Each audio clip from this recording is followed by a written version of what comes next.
In the year 2012, the Irish Examiner published an article entitled "Third Suicide in a Week Linked to Cyberbullying." The article initially focuses on a 13-year-old girl from Donegal who took her own life after being subjected to a bullying campaign. The news article talks about many other similar incidences, such as the incident of Amanda Todd, who also took her own life back in the year 2012. Anyone who is relatively active on the internet, and certainly relatively active on the internet back in 2012, will be very familiar with Amanda Todd's story and how horrific it was. And on the off chance that you're not familiar with Amanda's story, I will leave a link down below in the description area. But to briefly summarize what happened, when Amanda was 13 years old, she was stalked and contacted by an older man on Facebook who asked her to do inappropriate things on camera.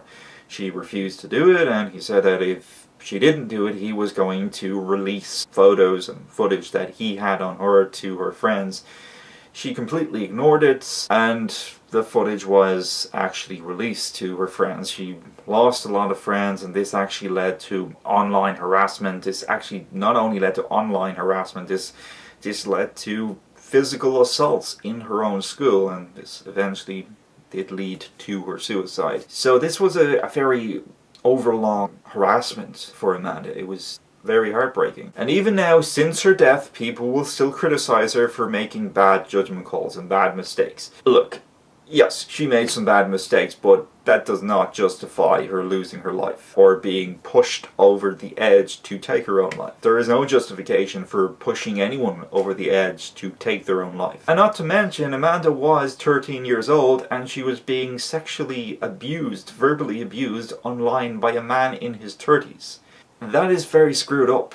There are no words to describe exactly how screwed up that is, and it can't be justified. There is no justification for that behavior. Suffice to say, it is perfectly clear that there is more than sufficient enough evidence proving that cyberbullying can in fact lead to suicide. And sometimes the victims of cyberbullying have made mistakes. They have made statements in error.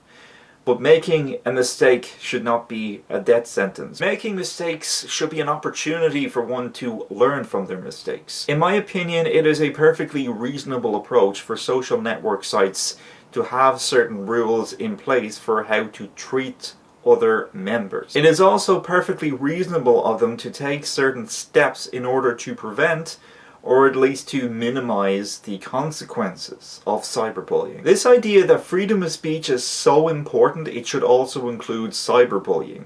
And freedom of speech is so important, it is actually deemed as more important than human life. That ideology is flawed.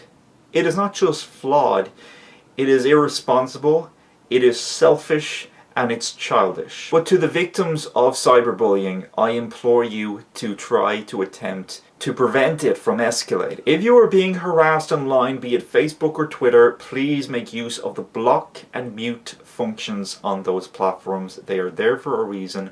Please use them. Cyberbullies may make you feel like you owe them something. Well, you don't.